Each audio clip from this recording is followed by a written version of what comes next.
જય માતાજી મિત્રો, આજે આપણે શનિવાર છે તો આપણે કેળા હનુમાન દાદા આવી ગયા છીએ. તો સામે હનુમાન દાદાનું મંદિર છે. પ્રસાદી લઈ લીધી છે ને પંકજભાઈ પ્રસાદી લે છે. મિત્ર અમરતલાલ આવે છે.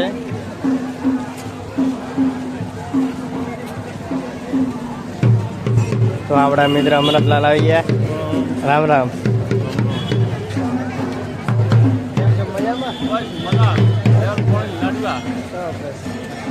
તો સામે મોટો શ્રીફળનો ઢગલો છે. તો આ 700 વર્ષ જૂનો છે. એક પણ શ્રીફળ બગડતું નથી એની અંદરથી.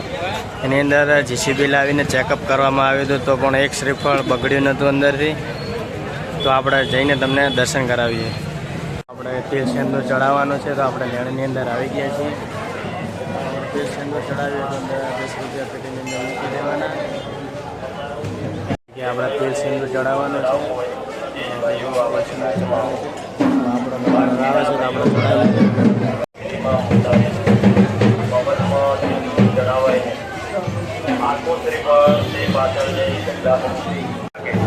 સાચવીને રાખો. તમારો કિંમતી મોબાઈલ, પૈસા અને પાકીટ સાચવીને રાખો. જય શ્રી રામ. જે ભાઈઓને આ બાજુ લાઈનમાં આવો. તો આપણે તેલ સિંદૂર ચડાવ્યું તેના 10 રૂપિયા મૂકી દીધા અને હનુમાન બાકીના ભાઈઓ ડાયરેક્ટ દર્શન કરી સિંદૂર ચડાવી સિંદૂરના પૈસા તમારી યથાશક્તિ પ્રમાણે. બાજુમાં બાપજી બેઠા હોય છે તો એની ઉપર હનુમાન ચાલીસા છે.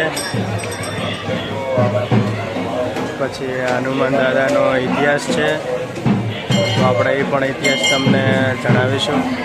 આપણે બહાર આવીએ એટલે પછી મેં કને હવનકુંડ છે તો આપણે શ્રીફળ ધરાવી દેવાનું છે. અને આખું શ્રીફળ જો મૂકવું હોય તો આ ઢગલા ઉપર મૂકી દેવાનું.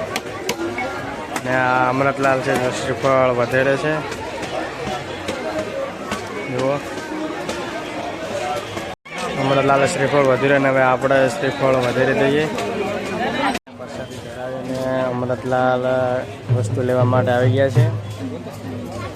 શું લેવો છે? મંત્ર લેવો છે એમ ને? હા તો લઈ લઈએ.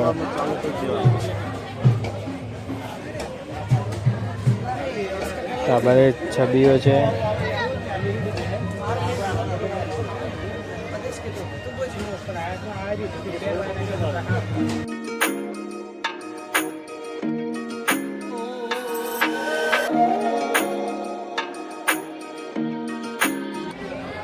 જો આ શ્રીફળનો કેટલો મોટો બધો ઢગલો છે. તો આ વર્ષોથી ઢગલો છે તો એની અંદર એક પણ શ્રીફળ બગડતો નથી.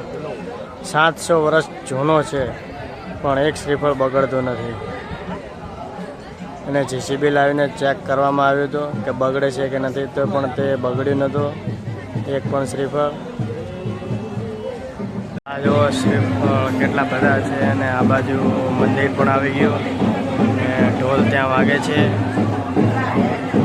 તો આપણે ત્યાં જઈએ. હવે અમરતલાલ પણ શૂટિંગ ઉતારે છે. તેમને પણ ચેનલ છે.